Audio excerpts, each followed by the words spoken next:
अस्सलाम वालेकुम स्टूडेंट। आज हमारा टॉपिक है बैंक्ड कर्व। बैंक्ड कर्व का मतलब है इंक्लाइंड कर्व जो होता है, उसके बारे में आज हम पढ़ना है। असल में टॉपिक जो है वो हमारी रोज़मर्रा लाइफ में कहाँ पर इसकी एप्लीकेशन कहाँ पे है, देखें। आमतौर पर हमने देखा है कि जब गाड़ी जो है वो किसी शार्प टर्न, एक तेज़ तीखे मोड़ से मुड़ना चाहे, तो गाड़ी को हमेशा ख़तरा ही रहता है कि कहीं वो गाड़ी जो है वो लटकती हुई जो है वो आउटर रोड की तरफ ना गिर जाए। आज इस टॉपिक में हमने क्या सीखना है, इसमें हमने ये सीखना है कि जो गाड़ी जब टर्न लेती है, अगर उसने एक सेफ़ टर्न लेनी है कि गाड़ी जो है वो बाहर की जानब ना फिसले, तो उसको टर्न लेते वक्त उसकी जो स्पीड है वो कितनी होनी चाहिए, उसका एंगल ऑफ इंक्लिनेशन जो है वो कितना होना चाहिए। जब भी रोड जो है वो बनाए जाते हैं तो बैंक रोड जो होते हैं, जो ऐसे ऐसे रोड जिनका मोड़ जो है वो बड़ा शार्प हो जाता है, वहाँ पर रोड का जो बैरूनी किनारा होता है उसको अंदरूनी किनारे के मुकाबले में ज़रा ऊपर रखा जाता है, उसको ऊंचा रखा जाता है। कहने का मतलब ये है। अब हमने ये देखना है कि उसको कितना इंक्लाइंड रखा जाता है, उसका एंगल ऑफ इंक्लिनेशन कितना होता है, वो हमने फाइंड आउट करना है। देखिए आज आपका क्वेश्चन भी यही है कि what is a bank curve. Bank curve क्या होता है? Show the angle of banking depend on speed of car. हमने ये शो करना है कि जो बैंकिंग है वो स्पीड ऑफ कार पे डिपेंड करती है कि नहीं। आपने देखा होगा कि जब गाड़ी जो है एक तेज़ मोड़ पर मुड़ रही होती है तो वो अपनी स्पीड को, ड्राइवर जो है वो गाड़ी की स्पीड को क्या कर लेता है, कम कर लेता है।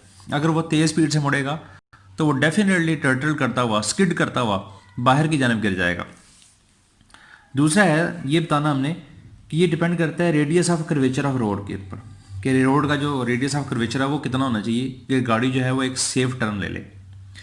जब भी रोड बनाए जाते हैं तो इस चीज़ का बहुत ज़्यादा ख्याल रखा जाता है कि जो मोड़ हैं वो बहुत ज़्यादा तीखे ना हों, बहुत ज़्यादा कर्व ना हो उनके अंदर। लेकिन बाज़ का सिचुएशन इस तरह की आ जाती है कि जो रोड्स हैं उनको मोड़ना पड़ जाता है। तो इस सूरत हाल में फिर जो इंजीनियर्स हैं वो क्या करते हैं कि वो रोड का जो बैरूनी किनारा है उसको अंदरूनी किनारे के मुकाबले में, आउटर एज जो है रोड का, उसको इनर एज के मुकाबले में काफ़ी ज़्यादा ऊंचा रखते हैं। यानी कि उन्होंने एक ख़ास एंगल ऑफ इंक्लिनेशन बनाना होता है जिसकी वजह से गाड़ी जो है वो बाहर की जानिब को टर्टल ना करे। तो आज हमने वही स्पीड फाइंड करनी है और इसका फिर हमने फाइंड आउट करना है कि जो क्वेश्चन है ये हमने प्रूव करना है। यहाँ पर ये क्वेश्चन पेपर में इसी तरह आएगा कि what is bank curve. Bank curve की डेफिनेशन करनी है बच्चों। साथ ही हमने बताना है show that the angle of banking depend upon the speed of car and radius of the curvature of the road. देखें ये आपके सामने एक फिगर है, ये मैंने दो लाइनें, ये मैंने एक रोड बनाया है और ये रोड जो है ये किस तरह का है कि एक गाड़ी जो है फ्रिक्शन, इस गाड़ी जो है वो इस रोड के ऊपर चल रही है और एक लेवल सरफेस के ऊपर चल रही है। यहाँ पर आगे मैंने, आप देख रहे हैं कि मैंने एक मोड बनाया। यहाँ पर गाड़ी का जो मैस है वो डाउनवर्ड अमल कर रहा है, वेट इसका डाउनवर्ड हो गया, W=mg डाउनवर्ड हो गया। और इसके अपोजिट जो कार के ऊपर जो नॉर्मल फोर्स लग रही है वो बिल्कुल इसके वेट के अपोजिट लग रही है। ठीक हो गया। कहने का मतलब है दोनों एक दूसरे को क्या कर रहे हैं, बैलेंस कर रहे हैं। लेकिन जब गाड़ी इस मोड़ से मुड़ेगी तो गाड़ी को मोड़ पर मुड़ने के लिए जो रिक्वायर्ड सेंटीपिटल फोर्स है वो कौन मुहैया करेगी? Force of friction. आपने पढ़ा हुआ है पहले भी कि जब भी कोई चीज़ जो है, जब भी कोई गाड़ी जो है वो किसी सर्कुलर पाथ में मूव करती है तो उसको वहाँ पर सर्कुलर पाथ में मूव करने के लिए ख़ास फोर्स चाहिए होती है। उस फोर्स का नाम है सेंटीपिटल फोर्स। और मैं बार बार पहले भी टॉपिक में ये बता चुका हूँ कि सेंटीपिटल फोर्स खुद में खुद पैदा नहीं होती, इसको पैदा करने के लिए कोई और फोर्स जो है उसकी ज़रूरत होती है। यहाँ पर इस कार को जो सेंटीपिटल फोर्स है वो कहाँ से मिलेगी? वो मिलेगी गाड़ी के टायर्स और रोड के दरमियान जो फ्रिक्शनल फोर्स है वो इसको रिक्वायर्ड सेंटीपिटल फोर्स देगी। ठीक हो गया। तो पहले डेफिनेशन हम कर रहे हैं, the curve in which vehicle bank are inclined toward the inside of the curve for safe turn is called bank curve. ये डेफिनेशन हो गई। और हमें पता है जो सेंटीपिटल फोर्स होती है F=mv² ओवर आर। यहाँ पर F जो है जाहिर है F को mv² r के बराबर क्यों लिखा? क्योंकि मैंने आपको बताया था कि जो फ्रिक्शनल फोर्स है बच्चों, यहाँ पर ये जो F है ये असल में फ्रिक्शनल फोर्स है। कौन सी फोर्स है? Frictional force. फ्रिक्शनल फोर्स जो है वो असल में बराबर हो जाएगी सेंटीपिटल फोर्स के।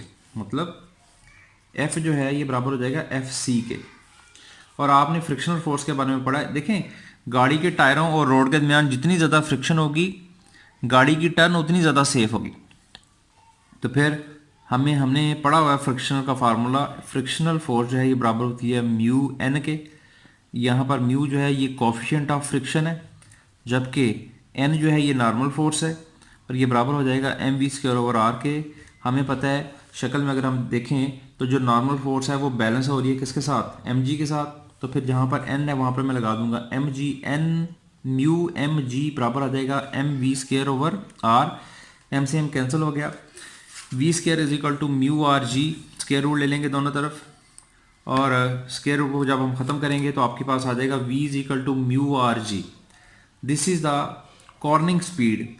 ये उस गाड़ी की स्पीड है अगर उसने सेफ टर्न लेनी है तो। अंडरस्टैंड।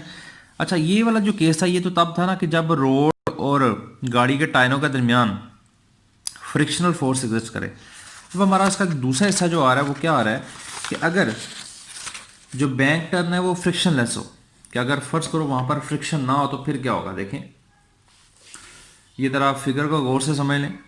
फ्रिक्शनलेस बैंक टर्न जब होगा तो फिर हमने वी फाइंड आउट करना है कि वो कितना होगा। देखें, ये अर्थ का लेवल है, ये हमारी ज़मीन का लेवल है, इसके ऊपर हमने एक रोड बनाया। ये रोड का मैंने बच्चों एक हिस्सा बनाया है।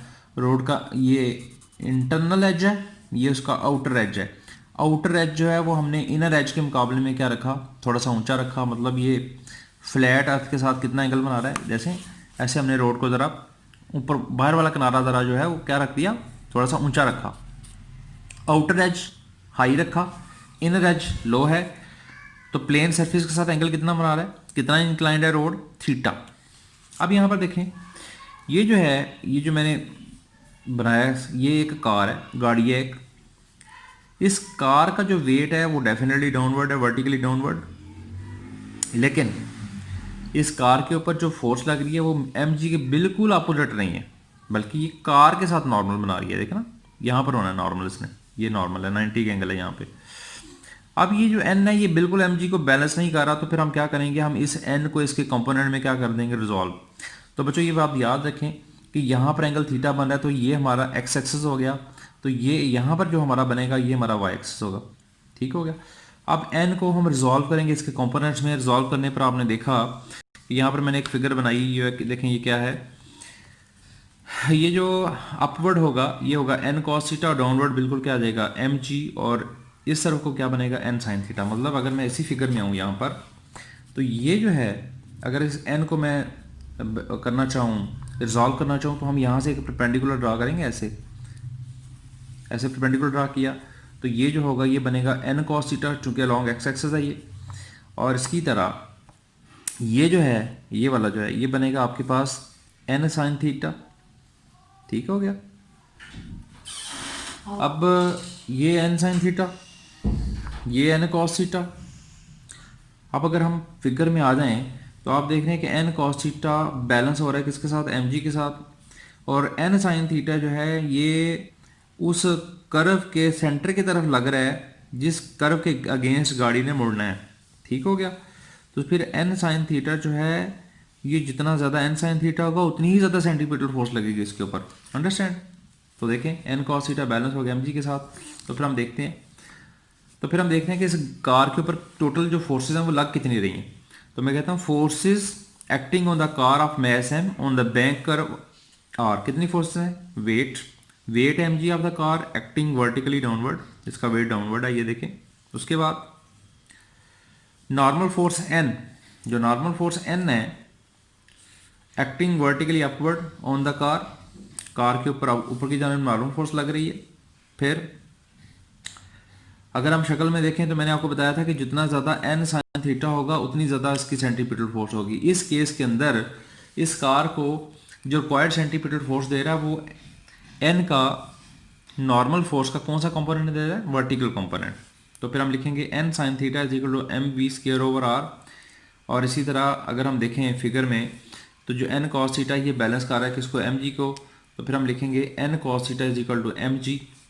दोनों इक्वेशंस को मैं डिवाइड कर दूंगा, डिवाइडिंग इक्वेशन 1 एंड 2, तो N sine theta over N cos theta. और ये किसके बराबर आ जाएगा, ये बराबर आ जाएगा G M V square over R M G. यहाँ से कुछ चीज़ें कैंसिल हो जाएंगी, एन से बच्चों एन कैंसिल हो जाएगा, यहाँ से एम कैंसिल हो जाएगा, तो आपके पास आ जाएगा sine theta over cos theta क्या क्या होता है, टेंजेंट थीटा, और tangent theta v square over g r आ जाएगा। यहाँ से मैं वी की वैल्यू निकालूंगा तो वी बराबर आ जाएगा आर जी टेंजेंट थीटा।